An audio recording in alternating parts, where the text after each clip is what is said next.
Hello students, मैं PS Kushwaha, lecturer mechanical engineering department, Hewett polytechnic Lucknow.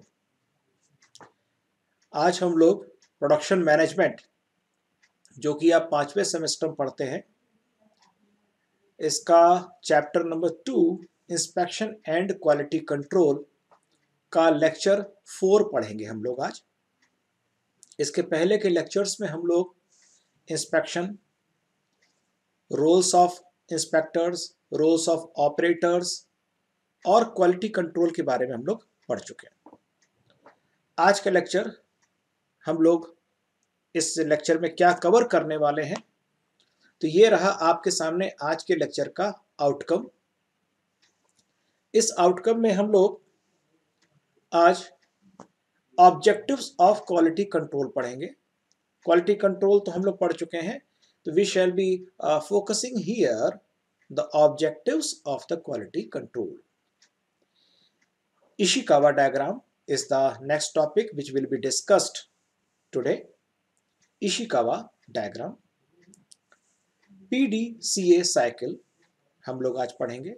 PDCA cycle आज जानेंगे कि PDCA साइकिल क्या होता है, इशिकावा डायग्राम क्या होता है। Then a famous term related to the quality concept is the quality assurance. We shall be focusing the term quality assurance. Statistical quality control is another topic which we shall be dealing here. The introduction to the SQC technique and the statistical quality control. And जब हम SQC पढ़ते हैं तो we start with the statistical measures. So we shall be discussing few important measures of statistics. So here is the objectives of quality control, the first topic of lecture number 4.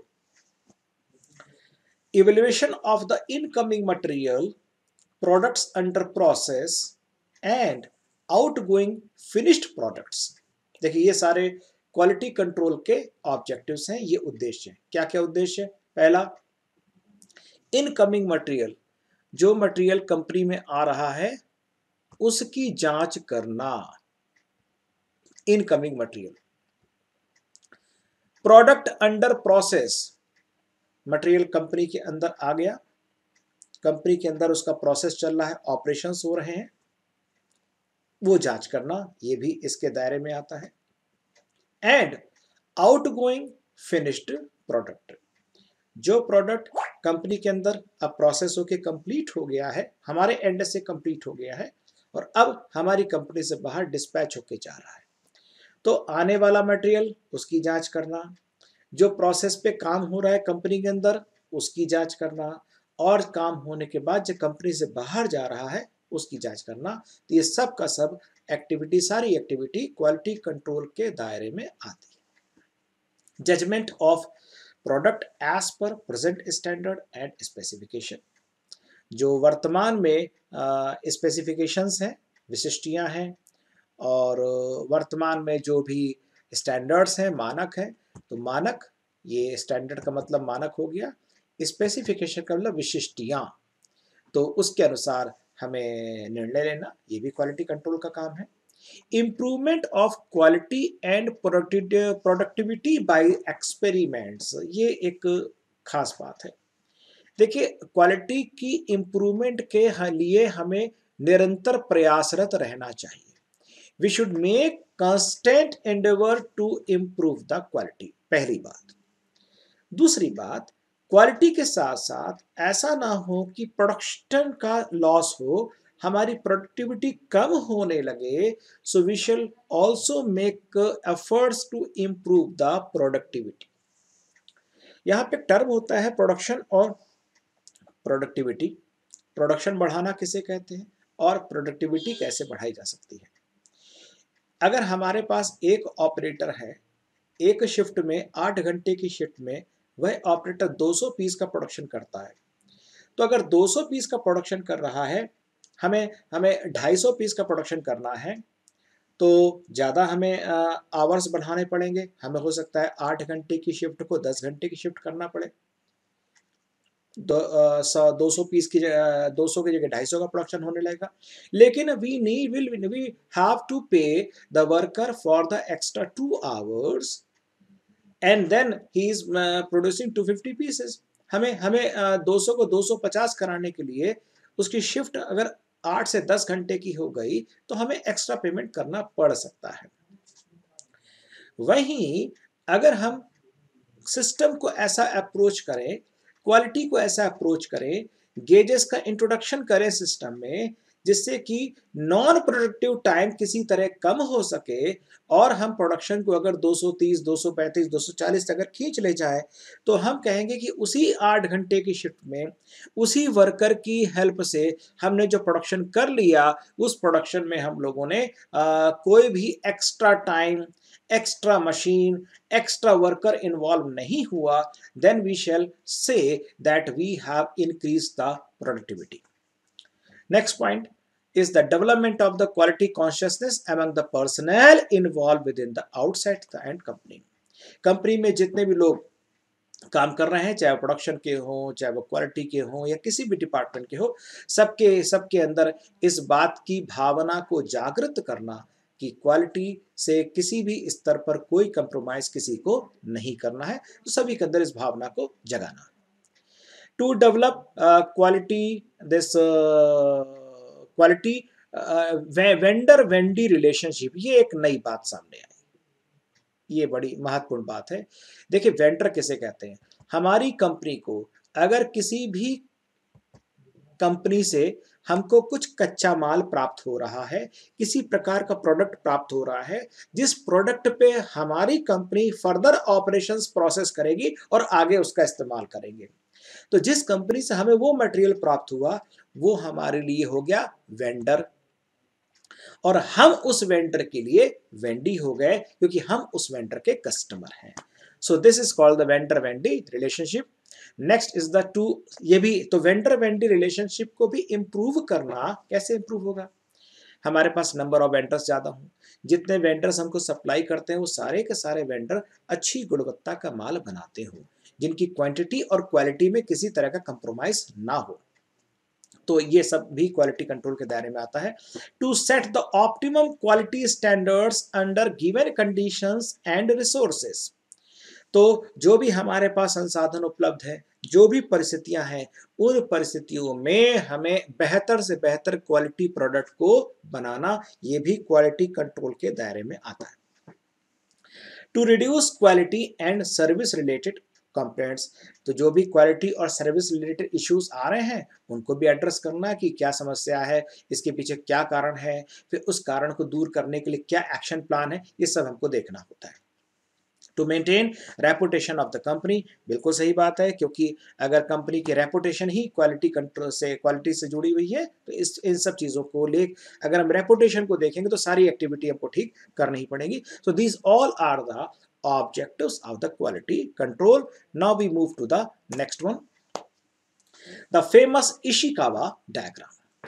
The Ishikawa diagram को अगर हम देखें तो एक ये मछली बनी हुई है और इस मछली में जो इसकी बोन है, इन बोन की जगह पर कॉज लिखा हुआ है, कॉज का मतलब कारण, और जहां ये मछली का हेड है वहां लिखा हुआ है इसका क्या प्रभाव पड़ रहा है। सो इस इशिकावा डायग्राम जो यहां पर देखिए लिखा हुआ है सेकंड वाले पैराग्राफ में, इशिकावा डायग्राम, इस इशिकावा डायग्राम का एक नाम और है cause and effect diagram, cause and effect diagram. So Ishikawa diagram को हम लोग फिश पोंड डायग्राम भी कहते हैं, कॉज एंड इफेक्ट डायग्राम भी कहते हैं।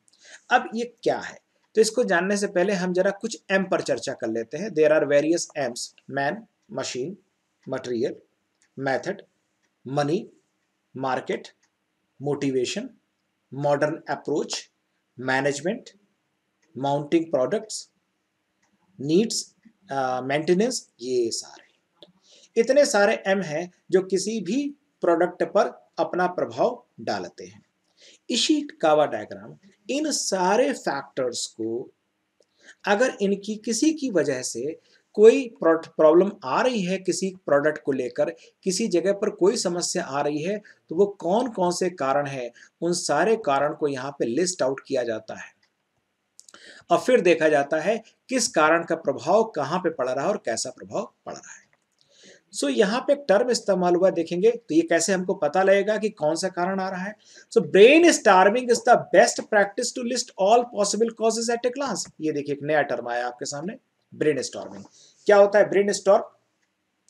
कि जितने भी संबंधित लोग हैं किसी भी समस्या से, वो सारे संबंधित लोग एक जगह बैठ जाएंगे और बैठने के बाद एक एक करके अपना विचार रखेंगे। ब्रेन स्टॉर्मिंग सेशन के दौरान जब कोई एक व्यक्ति उस पर अपने विचार रख रहा होता है समस्या के ऊपर कि वह समस्या का निदान क्या है, कैसे ठीक करेंगे, तो कोई भी दूसरा व्यक्ति उसके उन विचारों को काटेगा नहीं, बल्कि सारे विचारों को एक बार लिख लिया जाता है। तो 5 आदमी बैठे हैं, 5 आदमी ने अपनी अपनी बात करी, किसी ने 4 बातें बताई, किसी ने 8 बातें बताई, किसी ने 2 बातें बताई, सबको लिस्ट कर लिया गया। उस लिस्टिंग के बाद फिर एक एक पॉइंट पे सब लोग डिस्कस करते हैं, and this is known as the brainstorming, and this session very very helpful in solving and dealing with any problem. So brainstorming से हम सारे कारणों को यहाँ पे लिस्ट आउट कर लेंगे, फिर एक एक करके देखेंगे कौन सा कारण है जिसके कारण हमको कोई समस्या आ रही है। So this is known as the fishbone diagram, जैसा जो कि मछली का ये फिश की बोन जैसा बना हुआ है, इसी को कहते हैं Ishikawa diagram, and it is known as the cause and effect diagram also. So जब ये हमको चीजें एक्शन प्लान में सब आ गई, तो फिर action is then planned to address the cause which may have effect on quality.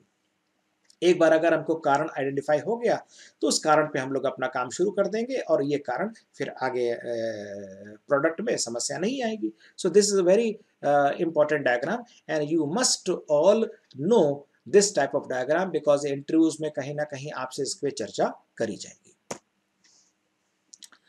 तो एक एग्जाम्पल है इशिकावा डायग्राम का, factors affecting the quality control में। कि देखिए कौन कौन से कारण है कि भाई कार स्टार्ट नहीं हो रही है, समस्या ये कि कार स्टार्ट नहीं हो रही है। अब मशीन में क्या समस्या है कि बैटरी डिस्चार्ज हो गया है, कोई केबल लूज है, तार कोई लूज है, कार में बहुत ठंड हो गई है जिसके कारण नहीं हो रहा है, पानी की सप्लाई नहीं है। ये मशीन संबंधी समस्याओं को अगर देखेंगे तो उसके सब कॉसेस हो गए।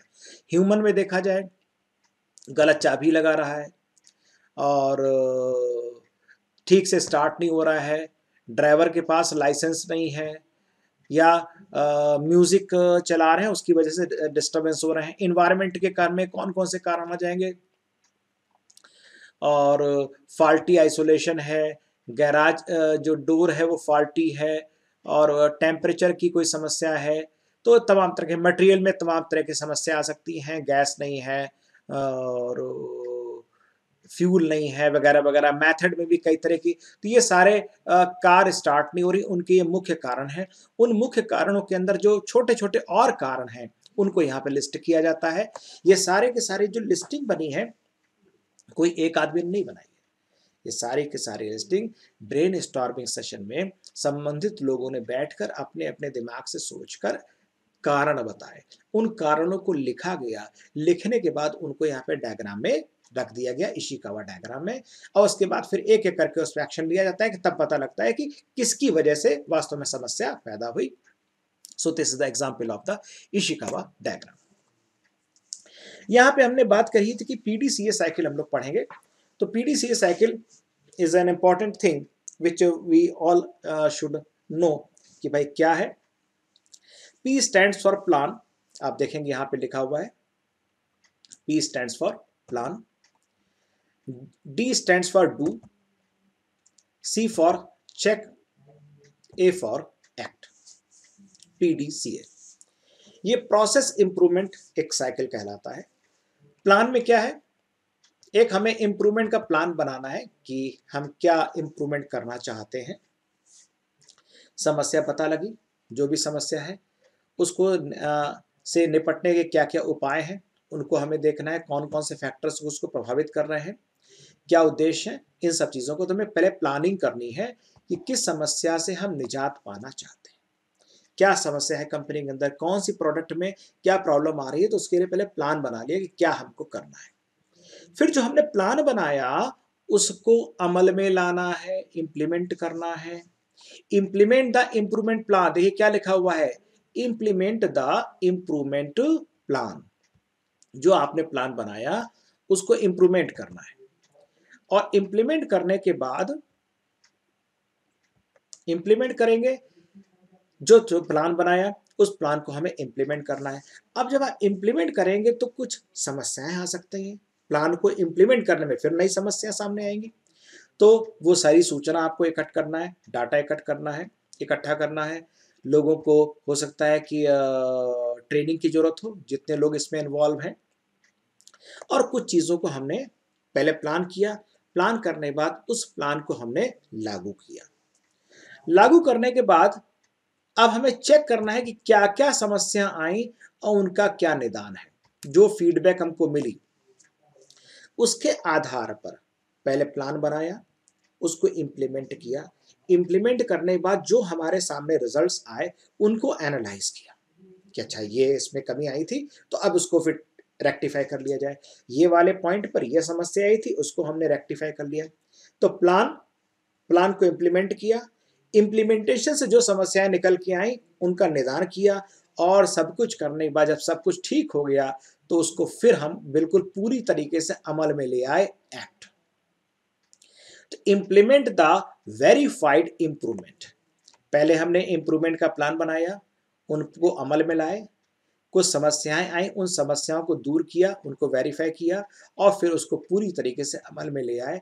सो this is known as the PDCA cycle for the process improvement plan, where P stands for plan, D for do, C for check and A for act। अब हम एक नया टर्म पढ़ेंगे, क्वालिटी एश्योरेंस। क्वालिटी एश्योरेंस जो है, इसको अगर हिंदी में कहेंगे तो गुणवत्ता आश्वासन है। ये क्वालिटी कंट्रोल से भी ऊपर की बात है। A concept of providing adequate confidence for planned and systematic action so that system और प्रोडक्ट गिव सेटिस्फैक्टरी सर्विस। ये क्वालिटी एश्योरेंस का कॉन्सेप्ट है। Quality control is basically related to the inspection activities to determine whether a product meets certain parameters or not। यहां पे देखिए उसने quality control को अलग किया। उसने कहा क्वालिटी कंट्रोल मूलतः मापन निरीक्षण से संबंधित है, यानी मेजरमेंट से रिलेटेड है कि भाई ये प्रोडक्ट अपने टॉलरेंस के दायरे में है कि नहीं है। So the quality control is basically related, so QC is basically related with the inspection activities, जबकि क्वालिटी एश्योरेंस, अब यहां पे डेफिनेशन आती है क्वालिटी एश्योरेंस की। Quality assurance covers activities of wide spectrum such as planning, establishing standards for acceptance criteria. तो quality assurance में बहुत बड़ा इसका एक स्पेक्ट्रम है, जिसमें प्लानिंग भी आती है, मानक तय करना भी इसी के अंदर आता है कि चलिए ठीक है भाई ये टॉलरेंस 10 प्लस में 0.1 माइनस में 0.05 मिलीमीटर है, तो ये क्यों है। क्वालिटी एश्योरेंस यहां तक जाता है, यानी क्वालिटी एश्योरेंस का दखल R&D डिपार्टमेंट तक होता है। फॉर द एक्सेप्टेंस क्राइटेरिया, तो क्या एक्सेप्टेंस क्राइटेरिया होना चाहिए। So quality assurance has a very wide activity, wide spectrum and wide scope. Development of the personnel for the quality related activities by the training, ये भी quality assurance का काम है। Now checking the accuracy of measuring instruments, अब देखिए measuring quality control में तो हम इंस्ट्रूमेंट का इस्तेमाल करके प्रोडक्ट चेक करते थे, क्वालिटी एश्योरेंस में उन इंस्ट्रूमेंट को भी चेक करने की बात करी जा रही है। Monitoring and mentoring of vendors, vendor का सतत रूप से निगरानी करते रहना कि अच्छी गुणवत्ता का माल वहां से आता रहे, नंबर 1, और उनको समय समय पर सलाह देते रहना, मेंटर करते रहना कि आपने कब क्या आपको सुधार करना है, जिससे आपका प्रोडक्ट अच्छा बनता रहे और आप लगातार हमारी कंपनी के वेंडर बने रह सकें। Establish feedback system about quality to the management, तो एक ऐसा सिस्टम हमको डेवलप करना है कि जो भी कंपनी के अंदर एक्टिविटीज हो रही हैं, क्वालिटी रिलेटेड जो भी काम हो रहे हैं उनकी फीडबैक कंपनी के मैनेजमेंट को सही समय पे सही तरीके से जब पहुंचती रहे। कंडक्टिंग क्वालिटी ऑडिट्स, कंपनी में समय समय पर क्वालिटी की ऑडिट को किया जाना है, ये भी इसके अंदर है। Studying entire quality system and give the suggestion, पूरे क्वालिटी सिस्टम को स्टडी करना और मैनेजमेंट को सही समय पे सही सुझाव देना कि आपने क्वालिटी के लिए क्या क्या करना है। Providing useful inputs during product development stage, जब कोई नया प्रोडक्ट कंपनी डेवलप कर रही है तो उस वक्त आपको अपने बहुत महत्वपूर्ण सुझाव क्वालिटी एश्योरेंस डिपार्टमेंट को देने होते हैं। सो क्वालिटी एश्योरेंस का एक बड़ा स्पेक्ट्रम है, इसको बड़े दायरे में देखा जाना चाहिए। देखिए, अब हम लोग बात कर ही रहे थे कि क्वालिटी कंट्रोल और क्वालिटी एश्योरेंस में, यहाँ पे देखिए आ गया कि दोनों जरा कंपैरिजन तुलना कर लेते हैं। तो क्वालिटी कंट्रोल जो है, इसको थोड़ा सा लेजर कर लेते हैं। क्वालिटी कंट्रोल जो usually carried out after production, ये सामान्यतः उत्पादन के दौरान, उत्पादन होने के बाद की जाने वाली एक्टिविटी है, क्योंकि ये रिलेटेड टू द इंस्पेक्शन है। जबकि quality assurance usually carried out before the start of production, ये प्रोडक्शन स्टार्ट होने से पहले आरंभ की जाने वाली एक्टिविटी है, ये प्रोडक्शन होने के बाद। Focused on correction of defect, जो कोई गड़बड़ी हो रही है, जो डिफेक्ट्स हो रहे हैं उनको ठीक करने की ये इसमें अप्रोच रहती है। जबकि focused on prevention of defect, defect ही पैदा ना हो, डिफेक्ट आए ही ना, इसकी अप्रोच ऐसी रहती है। Goal is to identify defects, तो हमें कोई डिफेक्ट अगर है तो उसको हमें पहचान लेना है, उसको पकड़ लेना है, ये इसकी अप्रोच है। Goal is to seek development, केवल कमी नहीं पकड़नी है, कमी आगे ना आए और वो कमी हमेशा के लिए खत्म हो जाए, ऐसा इसकी अप्रोच रहती है। Usually inspection team is responsible, तो क्वालिटी कंट्रोल में जो इंस्पेक्शन में जुड़े हुए लोग हैं वो अधिकतर लोग जिम्मेदार माने जाते हैं कोई समस्या के लिए। जबकि यहाँ पर personal across many departments are responsible, ये बड़ा स्पेक्ट्रम है, इसमें बहुत से लोग इन्वॉल्व होते हैं, इसलिए जिम्मेदारी सभी की बनती है। And action of validation of the product, तो प्रोडक्ट बन गया, अब प्रोडक्ट बनने के बाद हम चेक करके बता रहे हैं कि ठीक है कि नहीं ठीक है, तो ये एक तरह से प्रोडक्ट का वैलिडेशन कर रहे हैं, प्रोडक्ट की वैलिडिटी तय कर रहे हैं। जबकि क्वालिटी एश्योरेंस में an action of verification of the process, कि भाई प्रोसेस हमारा वेरीफाइड है, और प्रोसेस हमारा अगर सिस्टमैटिक है, प्रोसेस हमारा वेरीफाइड है, तो प्रोडक्ट हमारा ठीक बनेगा। तो क्वालिटी एश्योरेंस की ऐसी अप्रोच रहती है। It is a corrective approach, यानी गड़बड़ी हो गई, हमने गड़बड़ी को ठीक कर दिया, तो करेक्टिव अप्रोच हो गई। And it is a managerial approach, चीजों को पहले से मैनेज करके चलेंगे, ये गड़बड़ी ना हो। So this is the basic difference between this two type concept. और इन टाइप के, इन दोनों के कॉन्सेप्ट में आपको बहुत अच्छी तरीके से क्लैरिटी होनी चाहिए, और ये कहीं भी पूछा जा सकने वाला एक सवाल है। SQC, statistical quality control. QC paves the way for the inspection and testing to ascertain whether quality of the product meets laid down standards and specification. तो QC में, क्वालिटी कंट्रोल में इंस्पेक्शन पे ज़्यादा फोकस रहता है, testing पे ज़्यादा focus रहता है कि भाई प्रोडक्ट हमारा स्पेसिफिकेशन टॉलरेंस के भीतर बना है कि नहीं बना है। SQC एक नया कॉन्सेप्ट आया, स्टैटिस्टिकल क्वालिटी कंट्रोल, सांख्यिकी गुणवत्ता नियंत्रण। पुट्स एम्फेसिस ऑन, किस बात पे जोर देता है, किस पर? SQC statistical technique to control quality of the product और प्रोसेस। तो SQC इस बात पे जोर देता है कि सांख्यिकी तकनीकों की सहायता से, तकनीक की सहायता से हम गुणवत्ता, प्रोडक्ट या प्रक्रिया की गुणवत्ता को नियंत्रित कर सकें। तो इसकी हेल्प से हम लोग किसी भी प्रोडक्ट के बनाने के तौर तरीके, किसी भी प्रोसेस के तौर तरीकों को हम स्टडी करके उसकी गुणवत्ता को नियंत्रित करना चाहते हैं। ये SQC में हमको सिखाया जाता है। SQC helps to solve the quality related issues, reduction of cost, which is more acceptable for all stakeholders of the process. तो इसमें क्वालिटी के इश्यूज हैं या कॉस्ट को कम करने के तरीके हैं, जिससे कि सभी स्टेक होल्डर को इंटरेस्ट रहता है, तो ये सारी चीज़ें SQC डील करता है। सो SQC is a statistical technique which tries to control the quality of the product or the process by using statistical technique. SQC is a fundamentally based upon the theory of probability. ये बात आप सब लोग को समझ लेनी चाहिए कि SQC जो है वो probability पर आधारित है।